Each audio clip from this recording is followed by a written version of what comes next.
Hello and welcome. You're watching The Buck Stops Here and I'm Barkha Dutt. The big political story continues to be the Agusta chopper scam. Today, the BJP President Amit Shah took a swipe at Sonia Gandhi. He said that Sonia Gandhi must answer who took the bribes, who received the kickbacks in this chopper scam. He also taunted Sonia Gandhi and questioned her on her remark wherein she said, "I'm not scared of anyone." Amit Shah said, well, in the BJP, we're scared of the law, aren't you? As politics around the chopper scam continue in a sense to stall Parliament, the question remains, where is this headed? Well, the Ministry of Defence in a press release today said corruption is the core issue. The Defence Minister has also asked the CBI chief to expedite the probe and is now talking about either arresting or extraditing the middlemen involved in the chopper scam. On our face-off tonight, Randeep Surjewala, senior leader of the Congress, is joining us. Nalin Kohli, spokesperson of the BJP, is with us as well. Randeep, the Congress has tried to go on the offensive, but some would say it's making a lot of noise because you can't defend what you've been accused of. And the primary thing is that if you look at the Ministry of Defence statement, they're saying the Congress is trying to deflect from the issue of corruption. They've also challenged you on your argument that it was your government that initiated the ban, and they've also addressed your criticism that the BJP gave an FIPB license for a joint venture to Finmechanica, saying that license was in fact cleared during the Congress government in 2011. So on facts, how do you rebut this perception of corruption? Let's not be, let the facts not be muddled. What is the truth of this deal? February 2010, pursuant to a global tender, 12 helicopters are ordered wherein this company, that is Agusta Westland, turns out to be the lowest bidder. Technically qualified, awarded the contract. In 2012, allegations of corruptions emerge in the media. The then Defence Minister, Mr. A.K. Antony, in 2013 February proceeds to cancel the contract based on the integrity clause that he specifically incorporated in the contract, that if there was allegation or middleman, then it will be cancelled. So he cancels the contract. Okay. Mr. Antony then further proceeds, Congress further proceeds to order a CBI inquiry. Yes. We don't stop here. Yes. We offer then to inside the Parliament in March 2013 to BJP that let's have a joint parliamentary probe through JPC. BJP says we don't want a JPC. We want the CBI inquiry. So CBI inquiry is anyway ordered. Okay. In Feb 2014, we also initiate the process for blacklisting or banning the company, so as to say. Yes. On 26th May, Mr. Modi comes to power. The process gets culminated on 3rd July and the company is banned. Yes. These are the undisputable facts, Barkha. Yes. Now, what is the Defence Ministry saying? Yes. They did not give FIPB approval. Yes. Congress party gave in 2011. Yes, in 2011, Agusta Westland was not mired in allegations of bribery.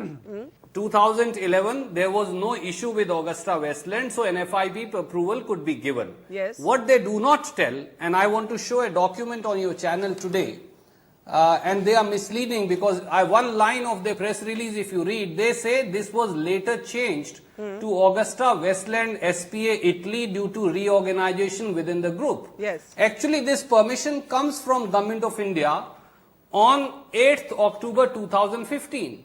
And I'm reading a PIB press release. Yeah. I'm not reading anything else. And that PIB press release reflects that this government granted this permission at serial number 8. So what are you saying? So Defence Ministry is clearly misleading. You are saying, Randeep, that although... Can I just clarify what you're saying? You're saying although a license was given, an FIPB clearance was given in 2011, that was before there was any scam that had come into the public domain, and that the MOD press release today is silent on the fact that in 2015, in fact, once the scam was known, a FIPB approval was given. Is that correct, Randeep? Correct. And one more fact I want to add. Okay. 3rd July 2014, admittedly, this company was banned. Yes. On 22nd August 2014, within 40 days thereof, same Modi government undoes its own order and says hereinafter, and this is that order of the Defence Ministry dated 22nd August, and they say now Agusta Westland is permitted to come and bid for defence contracts in partnership with another person or supply defense equipment including helicopters as a vendor. Okay, what is this so great favor that Modi government was doing? I must bring in Nalin now. Nalin, from what I gather, the Congress is making essentially the following arguments. We initiated the process to ban. The government only completed what we started. Yeah. B, after the ban, you actually modified your own decision and partially lifted that ban. C, yes, we gave a joint venture clearance in 2011, but that was before the scam. You guys gave a clearance in 2015, fully aware of the scam. And lastly, then Mr. Modi met the Italian Prime Minister in New York and in fact invited Finmeccanica to join the Make in India program. In other words, the Congress is saying, we did more to stop this company than you have. Your comments? Well, I think this is a fascinating discussion. We are just not on the core issue. What's the core issue? That there is a court conviction in Italy after due legal process. Somebody has paid bribes. Yeah. Those somebodies have been fined some $8.5 million. They are going to be in jail for 4 years plus. Yeah. And in the evidence that comes up there, the name of Mrs. Sonia Gandhi, the president of the Congress party, clearly features some 3-4 times. And that's been reported in the media. The core question is, therefore, someone paid bribes, someone took bribes. So who took the bribes? And whose government was it? And are you saying, Nalin? So 1 minute, let me finish. Yeah, Marka, okay. I expect only the same indulgence that Randeep has. Of course. So that it doesn't break my flow. No other reason. Okay. I'm sure there will be counters. Thank you. So my point is very clear. That bribes have been taken. Barring that, they are talking of everything else. So now I'll define it. Mr. Surjewala has come up with 2 statements because the truth, the beauty of the truth is it always surfaces. It doesn't surface possibly by the timing that one may prefer, but it does. At the beginning he said, let's not muddle the facts, which he's guilty of doing.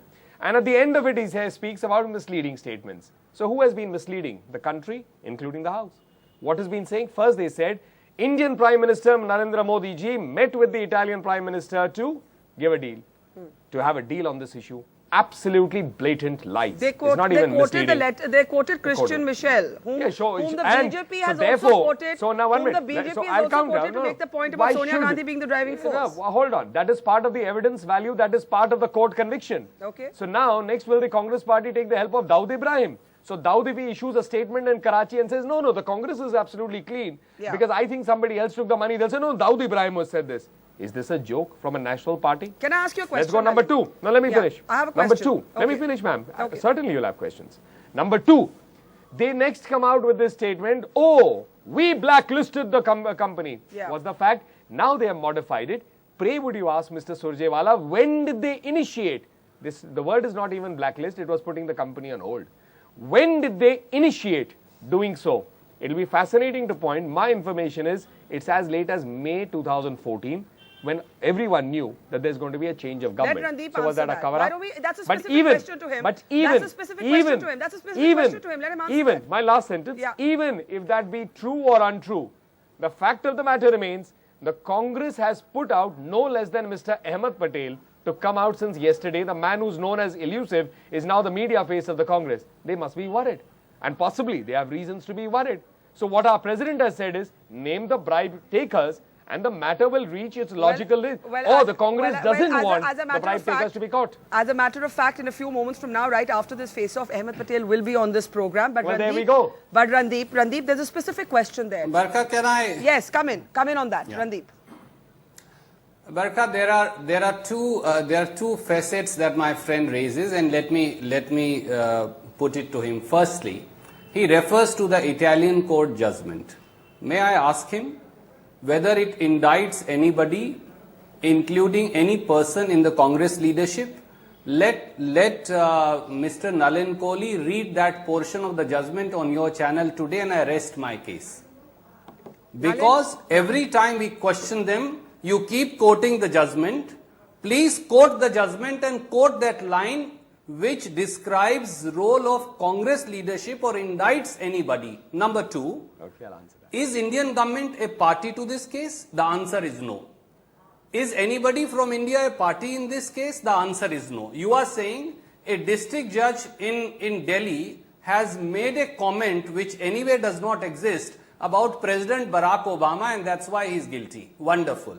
Secondly, not at all. Besides the judgment, For 2 years, you are in power. CBI is under you, ED is under you.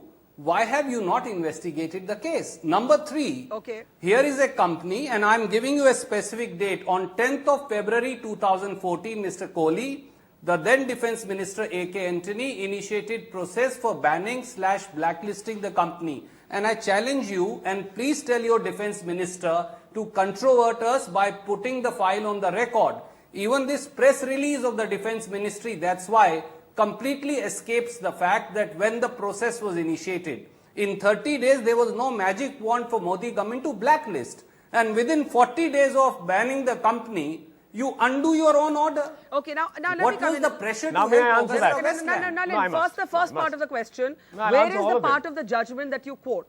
Well, I don't read Italian. I don't read Italian. So as far as I would be happy to comment on it. At least I don't read Italian. That's wonderful. I don't know the language, but I will still indict you. But if Mr. Surjewala knows any talent who may be in a position to translate it, I'm sure everyone would like to read the judgment. Why me? You, all of us. But let's get to the core of the issue. And evidence on the basis of which a deal, there is a conviction. That is not important. That they are saying we paid the bribes, that is not important. As part of that evidential value that is there, on the basis of which it is all there, Mr. Surjewala says, dunk it. Let's talk blacklisting. Something else, let's talk blacklisting. The defense minister of this country, as I believe, will speak on this issue. The last word has not been said. Nalin, why is the release silent on the modifications that the government made to its own ban? You say that's not the core issue. 1 minute. You said in the beginning that's not the core issue. And you're right that the Congress has to answer on the kickbacks, and we'll come to that in a moment. But the fact is, you have taken the credit saying we were the ones who banned. If you were the ones who banned in July, why did you modify that order? Because, as I said, I'm telling you right now that this is not the last words that's going to be out. Like 2 lies came out from the Congress party, and I'm calling them lies because I don't have another word for it. Or a polite word would be untruths. They were not even half-truths. They first pointed to a meeting between the 2 prime ministers, which did not exist, and then they raised this whole blacklisting thing, which also didn't happen. So we are used to this. They are entitled to try and have a defense of what they may feel may work. Because I'm saying it, my political sense is they must be in trouble. You do not bring Mr. Ahmed Patel on TV. The man who's known to be behind the scenes on TV every day. But I was yesterday on television, he was on a channel. Today he's, as you announced, on a channel again. So they must be having some reason to worry. And they're talking of everything except the fact that bribe takers should not be spoken about. Let me take that to the Randeep. rest it can be. Mr. Surjewala said about the judgment. Randeep, I think that's a very fair question. I think, Randeep, that's a very fair point by Nalin. You both can argue about who banned, who didn't, who modified, who didn't. What we know that the Italy court does say, 1 minute, Randeep, it does say that corruption did take place.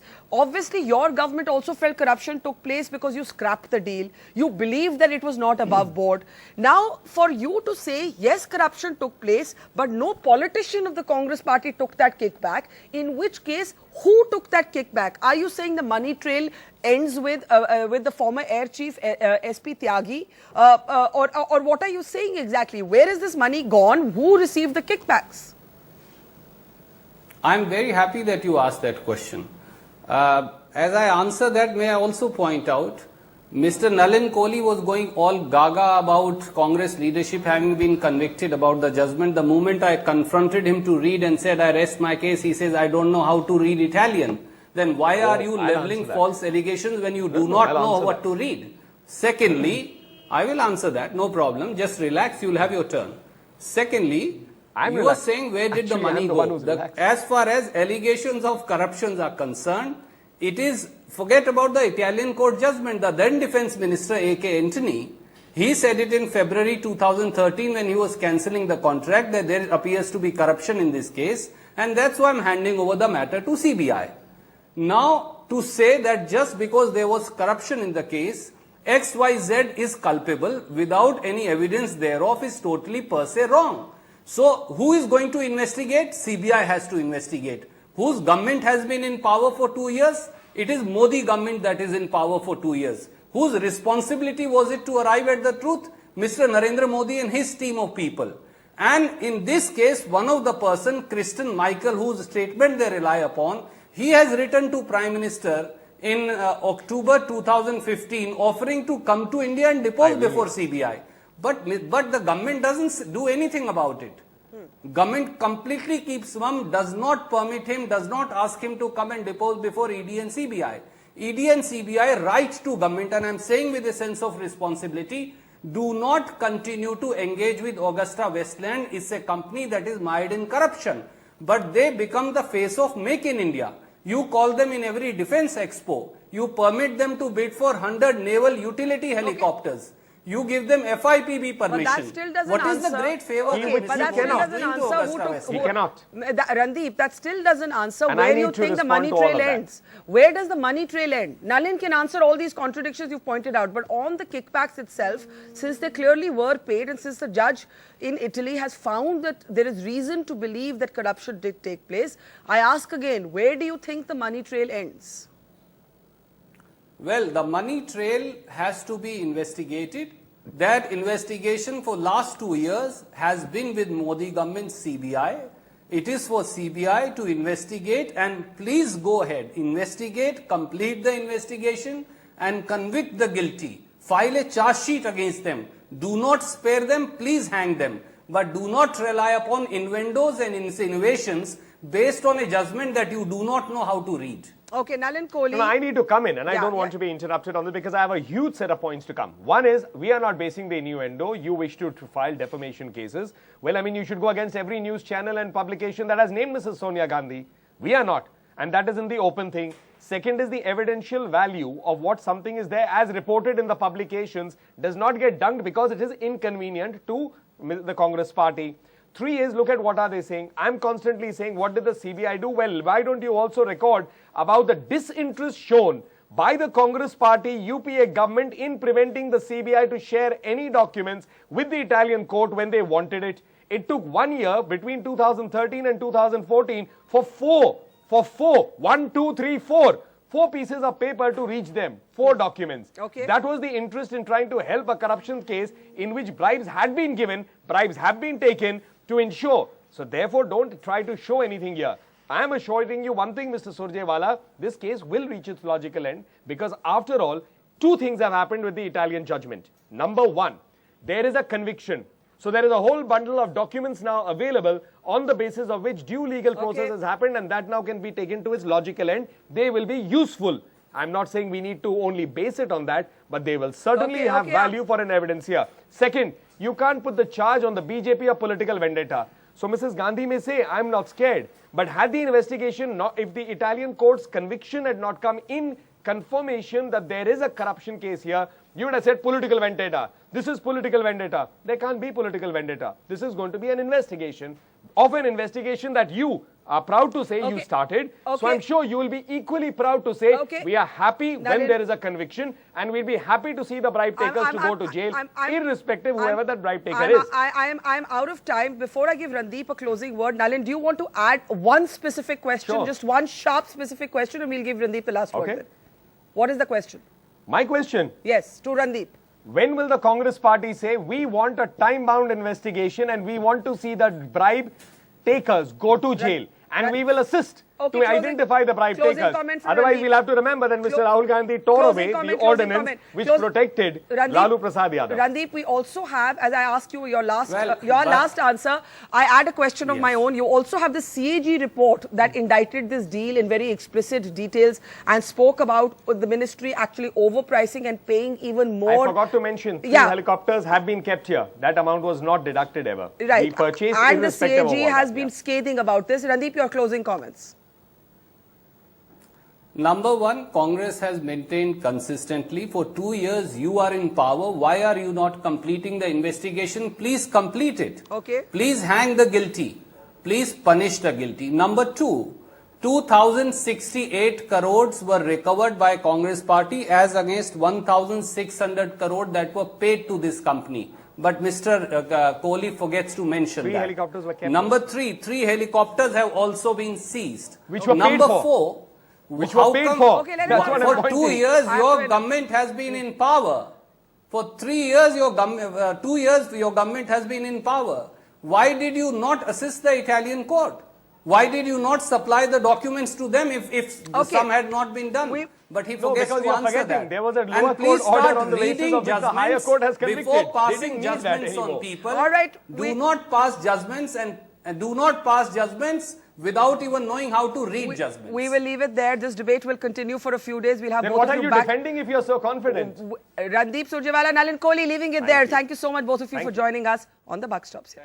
Now, as we've been talking about Ahmed Patel, whom the BJP says is elusive, and yes, he has been all these years, and a surprise about why he's suddenly in the media. Well, Ahmed Patel has been referenced in a letter written by one of the middlemen in the deal, Christian Michel, where he's described as a key advisor to Sonia Gandhi to target. He also finds another mention by virtue of his initials AP, though Ahmed Patel has questioned how the media can deduce, or the BJP can deduce, that this is a reference to him. Let's go straight across now to Ahmed Patel for his detailed response on his name in this controversy. Let me ask you, Ahmed Patel, the big question is, you have said hang me if you find any evidence against me. लेकिन अगर आप judgement को ध्यान से देखें, जैसे कि आपने देखा होगा, तो उस जजमेंट में जज का क्लियर रेफरेंस है. The judge refers to the prosecution making the argument that when the name AP is taken, that AP means you. And everybody in political circles also knows that Ahmed Patel is commonly known as AP. तो आप कैसे कह सकते हैं कि ये AP और मैं Ahmed Patel, we are two different people? See, you must go to the operative part of the judgment. What is the operative part of the judgment? And when you say that the magistrate has said something, on this, but when magistrate said something, what was the background, when first, they asked, they said, what is the meaning of the AC? How do you define as the AP? Then they said, we have found out from the internet, some Googles and all these things. So it is all baseless. You must go through the whole order. And you will find that the Mr. Heske, he has said 4 times, I don't know Ahmed Patel. How can they club AP or how can define AP as a Ahmed Patel? Somebody should go. It is all baseless, malicious thing which is, the BJP is propagating. But the fact that the judge has found all of this material placed by the prosecution basis to come to two conclusions. One, that corruption did take place. Exactly, that is exact. The judge has concluded that corruption did take place and telling bribes you, were paid. So somebody did take the bribes. What is that material? What is that material, And the material, they must go through the material. How they can decide AP is Ahmed Patel through internet, through Googles. It's a ridiculous thing, But everybody who knows you does call you AP in political circles. तो उन्होंने internet पे भी देखा तो क्या गलत है उसमें? Acha, the other thing, the 2 people main accused, you can say, I don't know whether they are accused or what should I say. One is Mr. The Christian Michael. Another is, they say, Haske. Yes. In that the Michael has given an interview.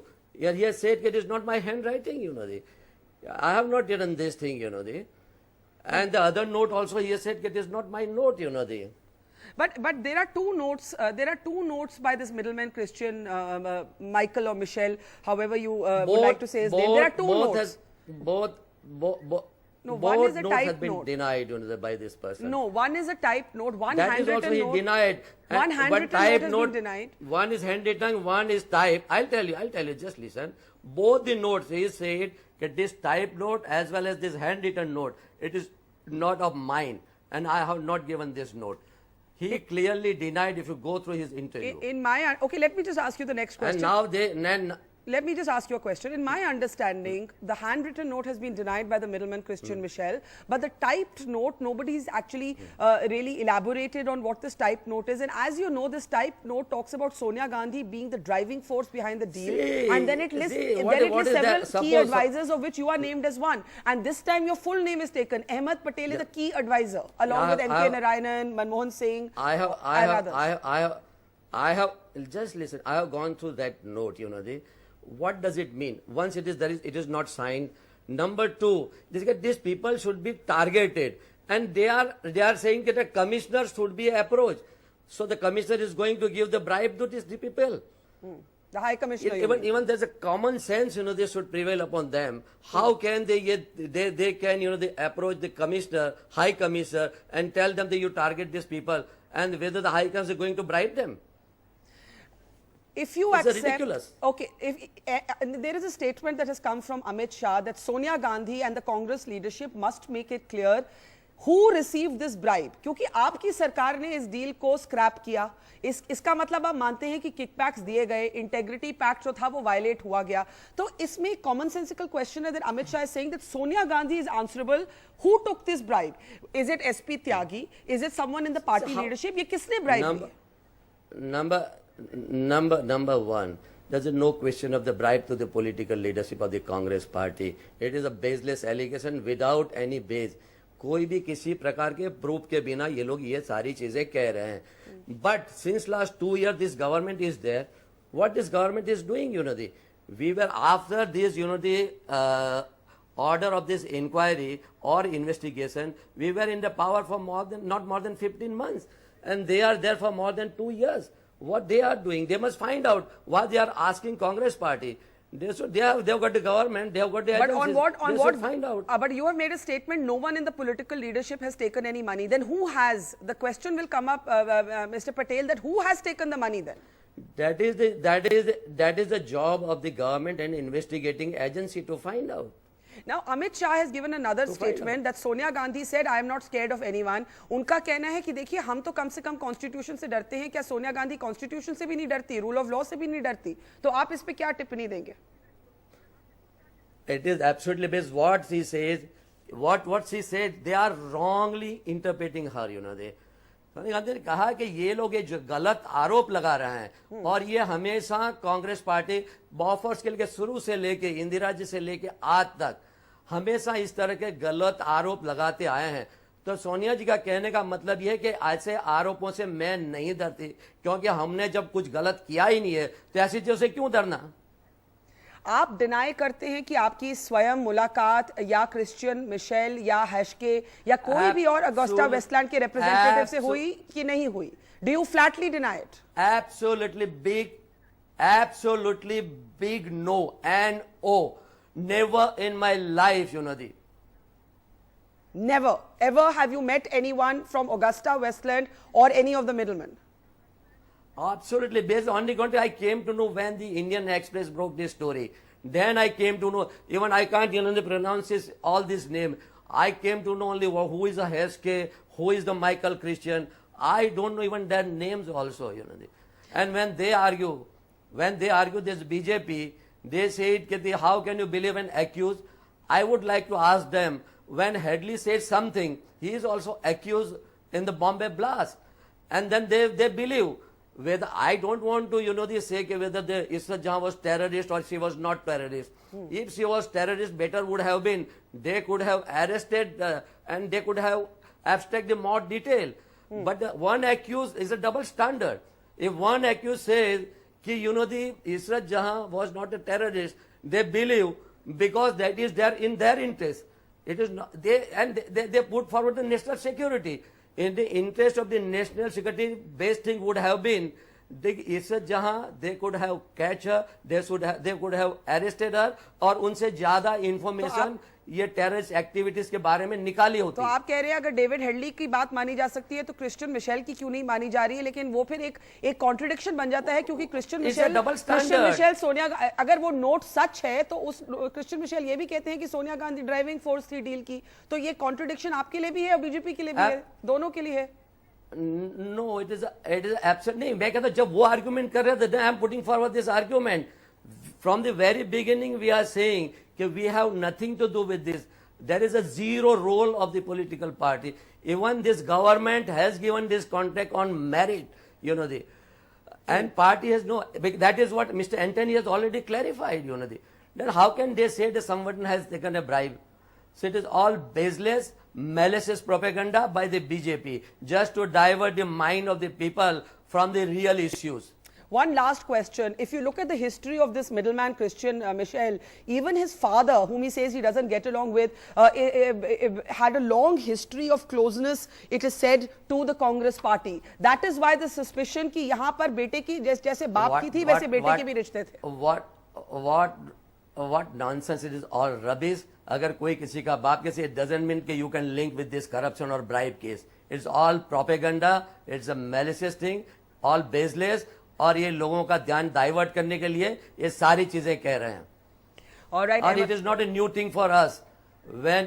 Thank you very much. No, complete your point. आप क्या कह रहे हैं? New, it is not in last point completed. नहीं, what I was saying कि they are from the very beginning from Gandhi family के पीछे इस तरह के आरोप लगाते रहे. अब तक क्या निकला है मुझे बताइए, क्या प्रूव कर पाए, अब तक सिद्ध कर पाए? ये जब भी ऐसी चीजें लाते हैं कांग्रेस को, कांग्रेस की लीडरशिप को डिफेम करने के लिए, बदनाम करने के लिए, और जब ये पावर में है, सत्ता में है, उन्होंने जो वादे किए थे उसमें जब विफल हो रहे हैं, जब वादे निभा नहीं पा रहे हैं, तो लोगों का ध्यान डाइवर्ट करने के लिए कभी कोई इमोटिव इश्यू लेके आ जाते हैं या कभी करप्शन के इश्यू लेके आ जाते हैं.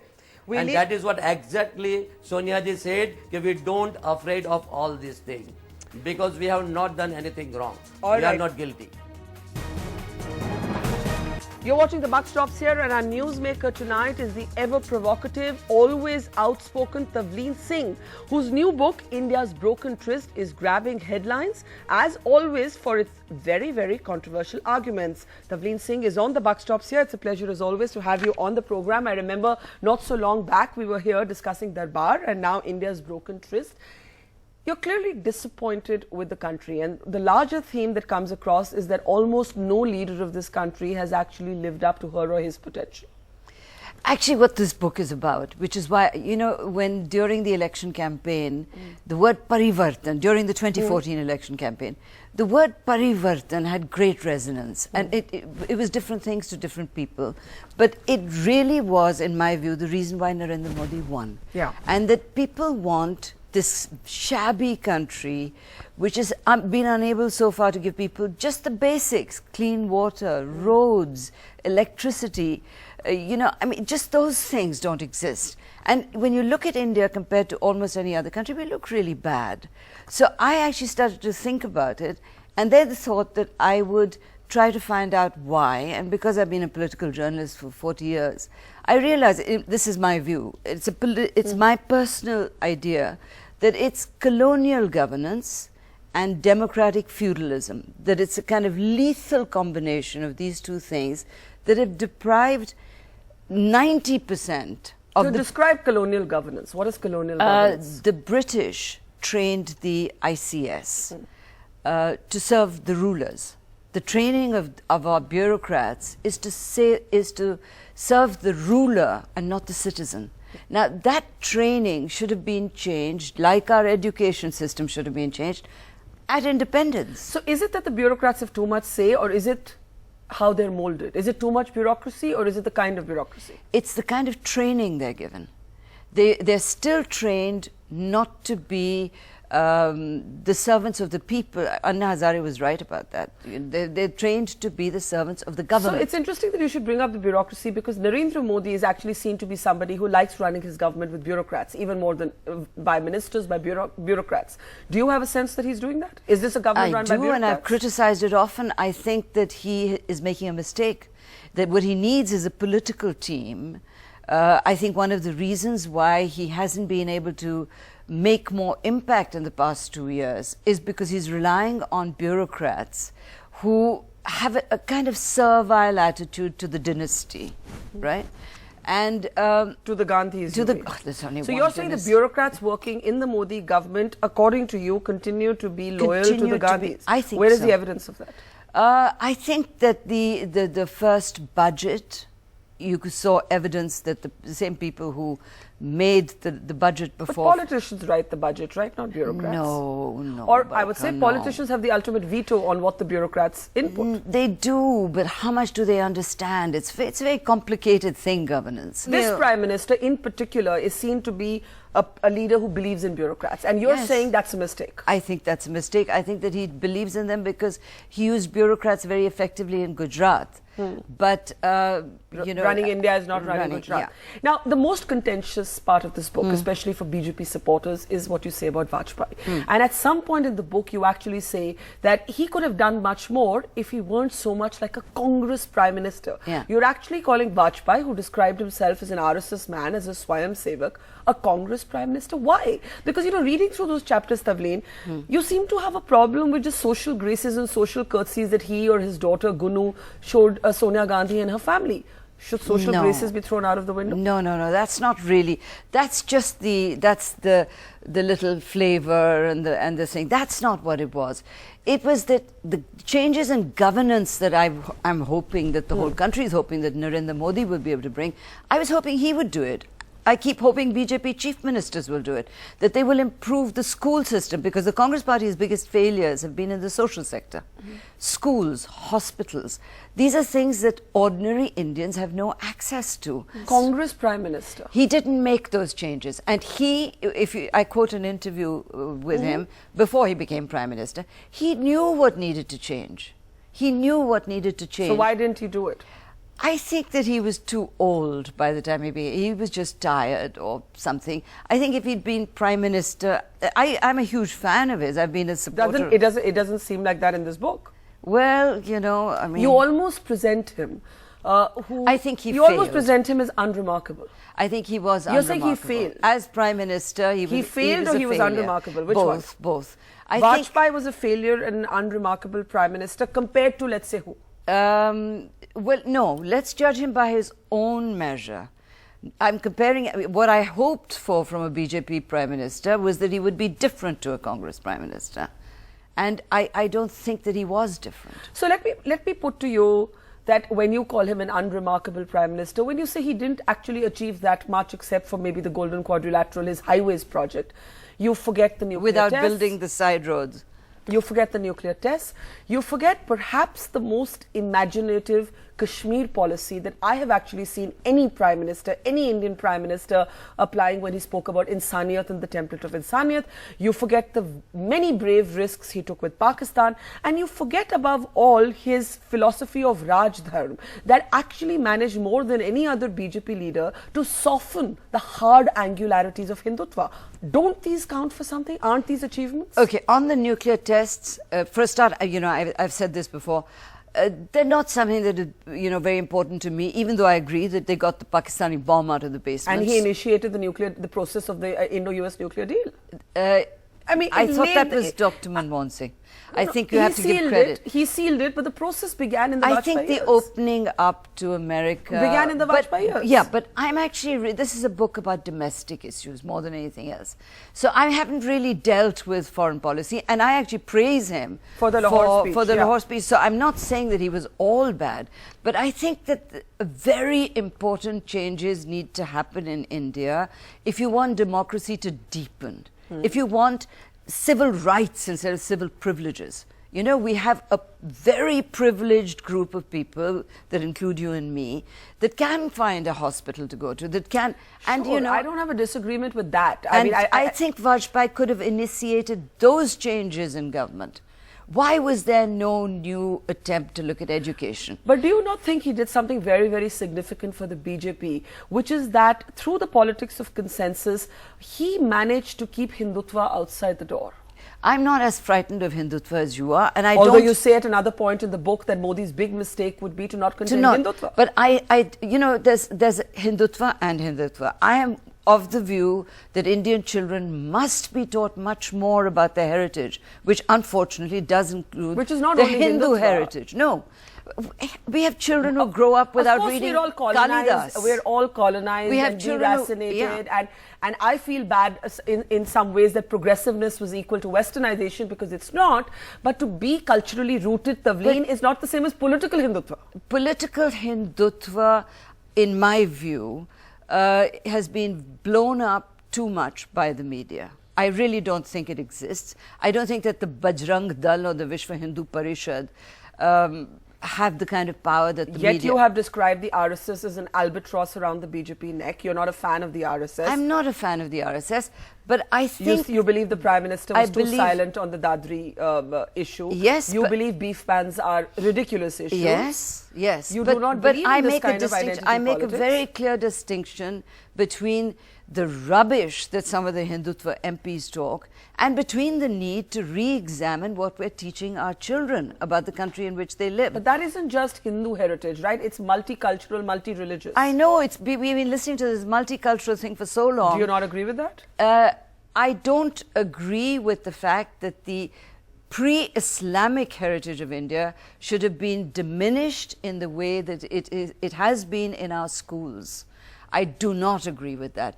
I think that there has been too much pressure, because Muslims have a very strong voice in this country, to insist on things like, Vande Mataram is a bad idea, that, Sare Jahan se acha, no, what am I talking about? What I'm saying is that, Muhammad Akhlaq's son, Sartaj, I had him say that. That's what confused me when I was looking at your face. I was thinking of that. Sare Jahan se acha, after his father had been lynched to death. Yeah, no. What I'm trying to say is that, there has been too much pressure from very powerful Muslim groups to keep out anything that seems to be pre-Islamic in India's heritage.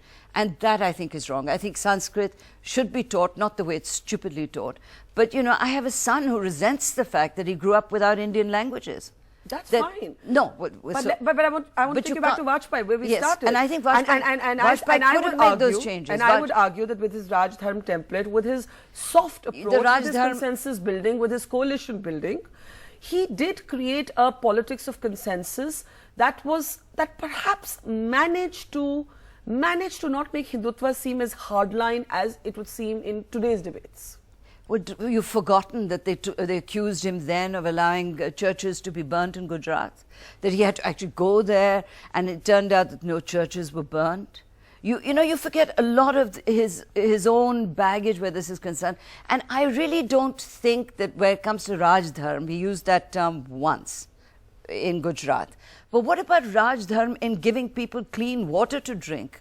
In giving them schools, roads, hospitals? That's Raj Dharm too.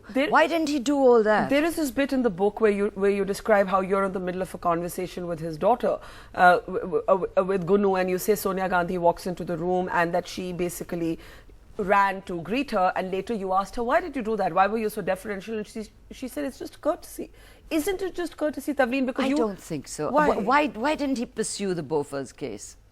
There was a chance to end kleptocracy with that case. We had evidence of money paid by Bofors into the accounts of Rajiv and Sonia Gandhi's best friends.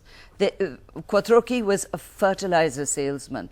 Why was he being bribed by an armaments company? Why did Vajpayee not pursue that case? So what's your answer? My answer is that they would argue that they did, and they sent a CBI team. They certainly didn't. We all know that they didn't. The case they made was so ridiculous that it was thrown out of court, right? And I was going to just say that Bofors hit a legal wall. It ended in acquittal. Come on. There was... But that's even the fact. after, in Vajpayee's time, the head of the prosecutor in Sweden who was dealing with the case said, why is nobody interrogating Sonia Gandhi? Why did nobody? It wasn't a legal wall. So answer your own question. Why did he not? I'm giving you the answer. I believe he was very overawed. Yeah, you seem to suggest that he was overawed by he was certainly a big fan of Nehru, and I think he was very overawed by Sonia Gandhi. You describe a conversation in the book where you actually are discussing Sonia Gandhi with Vajpayee, and he tells you that she actually doesn't have to do much. She just has to cover her head and do namaste and win votes. She doesn't have to say very much. Yeah. So maybe he was closer to the political mood at that point than I was. Had I been in his place, I actually asked him, which I also quote in the book, I said, do you have any problem with the fact that your Mukhya Pratidwandi is a foreign woman? And he said, no, I don't. Yeah. So why is that not something to be appreciated? Why is it to be appreciated? I mean, do you believe that Sonia's foreign origin is an issue? Like not anymore. Not even Sushma Swaraj, who no one minute. No. I in the beginning, and I've said this in the book, that this white European trying to be Prime Minister of India, and she actually did become de facto Prime Minister, as we know, and nobody criticized her for it. And once she became once she was the people's choice, I stopped speaking of the foreigners, but I oppose her policies, and I have a right to. There is another part in the book which, there's a sentence that leapt out at me as extremely contentious, and you said Rajiv Gandhi introduced bimbos into politics. And yes. And for a feisty woman like you, I was surprised to see you using a word like that about women. Bimbo? Yes. Who's a bimbo? I've mentioned a few names which but they're not really politically substantive. No. Women must come into politics if they have an idea of what they want to be in politics for. They mustn't come in because they look pretty and are actresses who've never had a political thought in their heads. They actually harm the cause of women But being... men are never questioned in this way, Tavleen. There are dynasts who come into politics. I object to them as well, but they're not called bimbos. No, Isn't bimbo but deeply sexist? What's wrong with being called a bimbo? I wouldn't mind being called a bimbo. Of course you would What's mind. wrong? Of course, because it suggests you don't have a mind. And of course you'd mind. Well, a lot of the women that he did bring into politics at that point don't have a Did mind. all the men have a mind? Some of them didn't. But, you know, they weren't sort of in politics only because they looked pretty. There's another part where Mr. Advani is described as being desperate to look younger than he That's than he a was. very specific context. And which seemed very, very personally uncharitable. That was a very specific context. In the 2009 election, which I believe that Dr. Manmohan Singh won, Dr. Manmohan Singh looked a lot better than Advani at that point, and there was a picture in all the newspapers of him doing weights in the gym. And I thought that that was a rather sad attempt to look young. In the paragraph where you talk about that image, you speak of how you believe 2009 was Manmohan Singh's victory, and you're actually quite charitable about Manmohan Singh. I think Manmohan Singh's been one of the best prime ministers in his first term as better prime minister. than Vajpayee, because you sound less disappointed in Manmohan Singh than you do in Atal Bihari Vajpayee. I am less disappointed in Manmohan Singh. I think Manmohan Singh, had he not betrayed the cause in the second term, when he was really treated as a kind of regent who was just keeping the throne And didn't warm. intervene in corruption and cases. No, and allowed the National Advisory Council to be above the cabinet. Okay, let's move on to the present, the Prime Minister, of whom you believed a change would be heralded when he was elected. When you went to present him a copy of your book, you gave him a few harsh words about his media management. Tell us a little bit about that. Well, I think that it was not meant to be an interview, but I told him that, he was making a mistake by staying away from the media. Because... Don't you think he has a pretty deep dislike for much of the media, not all of it? He has a right to. Because he traces it back to 2002. He was demonized. But do you believe that he was unfairly criticized for 2002? Yes, absolutely. For 2002? Yes. Because I have seen you at other points saying... No, one minute. He should be...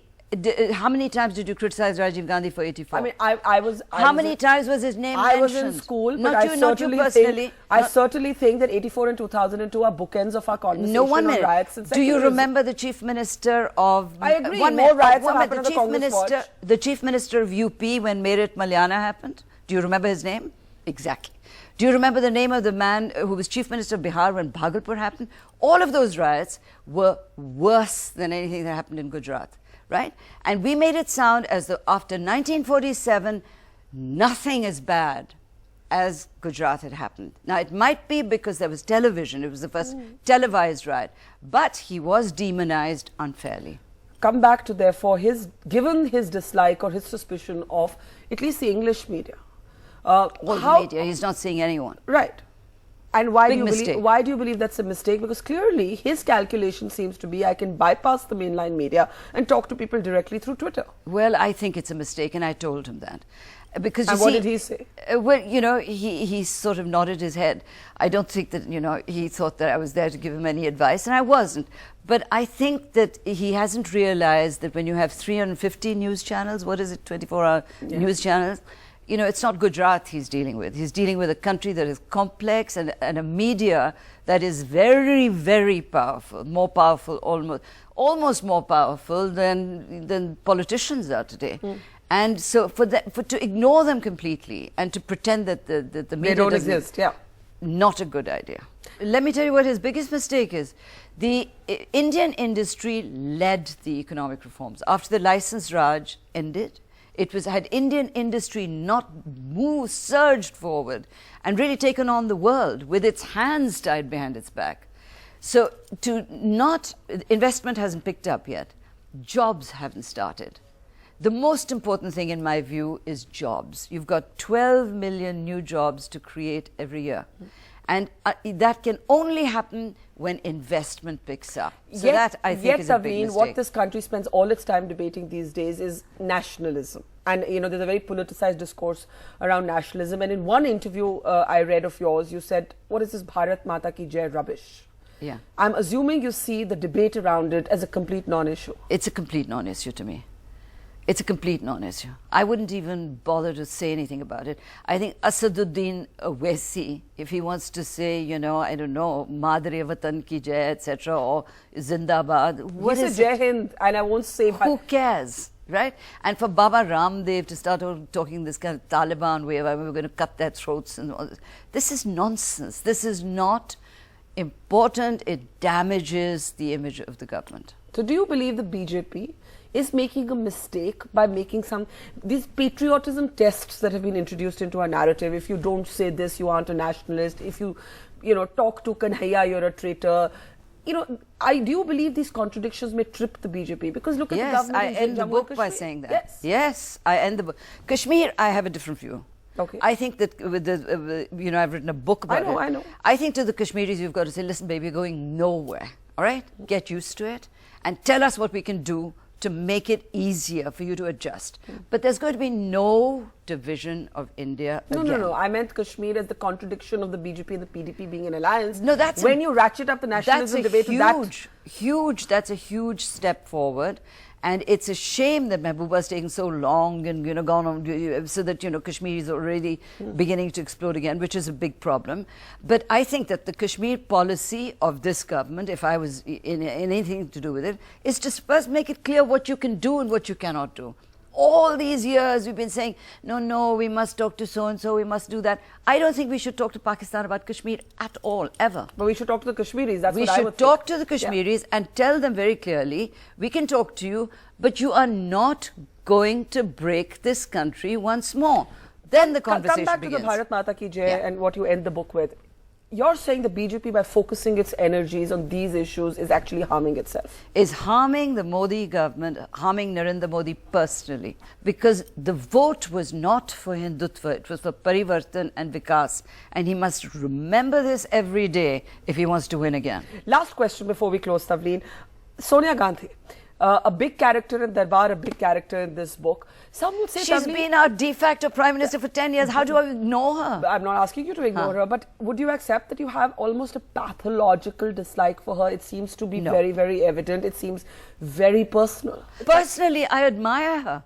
Personally, I think that for a little foreign housewife to have become the most important leader in India is remarkable, but it's also a sign of the broken tryst, that a little semi-educated housewife from another country could become India's most popular leader. But there are many uneducated politicians. But she's not even Indian. I'm talking about the fact that she could do this. She could become India's most important leader. That's a broken tryst. A pleasure to have you on the program. A pleasure being here. Thank you.